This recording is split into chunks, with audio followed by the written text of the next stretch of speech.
Hello, I'm Larry Rieger, and in this module, we are just going to be reviewing a few tools that I've embedded in the course. You can see what I have on the screen. It's called the U.S. Energy Information Administration, and primarily we're going to be looking at the energy production by source. So we're going to be looking to see, how much coal, natural gas, nuclear, and renewable energy, and what each one play, what role does it play? And we're going to be looking at it from production, like how much are we producing here in the United States, compared to, I'm going to switch the screen, to consumption. How much are we consuming? How much of that energy? We can produce it, but do we actually use it? And then how much do we use? And you're actually going to see you're going to be able to answer a few questions when we're done here.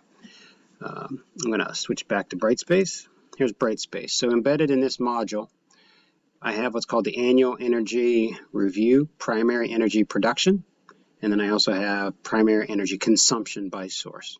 And we're going to be looking to answer these questions. What has changed from 2010 to present? That's just a generic year. I just picked 2010 because it's a nice even number. So what has changed from 2010 to present? We want to be able to answer the question, do we use more energy than we produce? And you'll see that that varies depending on which resource we're looking at. What energy sectors of consumption are growing? What are we consuming more of? And why do you think it's growing? What energy sectors of consumption are staying the same? And again, why do we think it's staying the same? And lastly, what energy sectors of consumption are falling? Like, why are we not using as much coal, for example? And if, what is the answer? Coal is dirty. It's more polluting, even though it's fairly cheap. And so that's one of the reasons we're moving away from it. So let's go ahead and just look at some of these resources. So you're going to need to be able to read and utilize this resource to answer the assessment at the end of the module. So that's one reason I'm doing this video. So we're looking at the primary energy production by source. And what this can tell us from, you can change the screen, you can change it to whatever you want, from farther back than 1998 to, we can do whatever we want. Right here with this little slider. If I slide it to, let's say, 2009, there we go. Just something to consider. There we go. So, and it goes to 2019, the last time that this was updated. And so what are we looking at? We're looking at coal, right here, that's actually crude oil. So let's see here, there's coal. There's coal in blue, and so I actually think I'm going to come over here and kind of click on this. So here we have coal, crude oil, so that would be like mostly for like fuel for like cars, buses, diesel, natural gas. This black line is renewable energy production.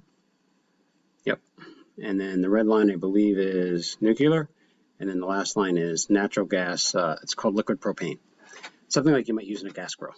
But there a lot of homes do use it for other uses.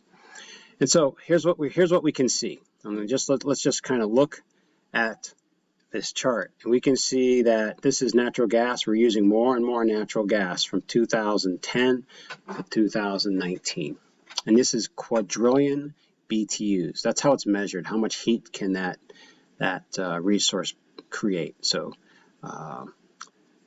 And so you need that heat to create electricity because you're usually boiling water and spinning a turbine. And so we can see natural gas is becoming, natural gas and coal were equal back here in 2010. There we go. I'm trying to get that. So you can see that coal and natural gas were kind of at the same quadrillion BTUs back in 2010. But what has happened and what has changed? We can see over here, coal has drastically dropped off to 14 quadrillion BTUs.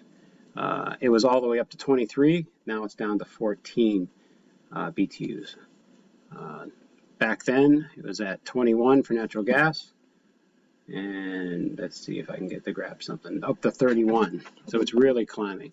Almost, I wouldn't say double, but 1.5 more. And so, what's happening? Let's just kind of look here. What's happening? Biomass is kind of rising. Nuclear is holding the same. Renewable energy is climbing, but not at a significant rate of increase over the last 10 years. It is growing though, and that's something you need to understand, that it takes a long time for the infrastructure to get there. Crude oil production has been up recently. The current administration of the United States has been making it easier for oil and gas extraction.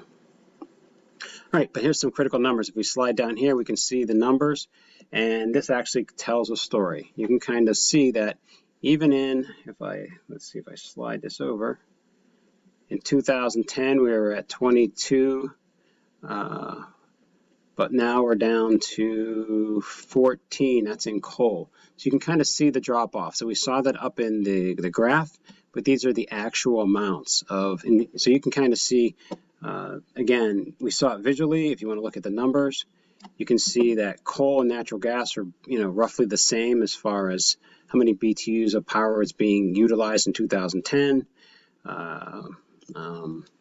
And then here's the breakdown of hydroelectric, 2.5. So this is just important to understand that natural gas has 21, coal was then at 22, hydro was at 2.5. So it's got a long ways to go to catch up. Geothermal, 0.2, solar, 0.09. Well, where are we today? That's really what some of us care about. We'll go to where we are today. And you can see that hydroelectric really hasn't changed. It's 2.4. Solar's up to 1.0 now. Wind is up to 2.7. Biomass would be 5.1. And coal has dropped. And so coal is dropping, natural gas is rising, crude oil for again, like gasoline is rising. And so these are just interesting facts. And so really what I'm doing is I'm toggling between, this is production, and then there's consumption. As I change consumption, this is what it's actually being used. Petroleum and how it's being used. We're using a lot of petroleum. And so petroleum consumption, excluding biofuels like ethanol. So we're at 36,000 quadrillion BTUs of petroleum, 36,000. If I switch back to production, and I pick crude oil, 25 compared to 36. So we are not producing enough petroleum to power our society, and that means we have to go and import that oil and gas in, according to the U.S. Energy Information Administration. And so it's just really interesting to pay attention to these. You can see natural gas consumption kind of matches its production. 31 quadrillion BTUs are being, 32 quadrillion BTUs are being consumed here in the United States, 32. And when I toggle back, we can see natural gas is at 34. So we're producing more natural gas right here. We're producing more natural gas than we're using per year. So we're not importing anything. So these are just really, I think, informative. You can see coal has really drastically dropped off to 11. We're only consuming 11 quadrillion BTUs, and production is just a little bit over that.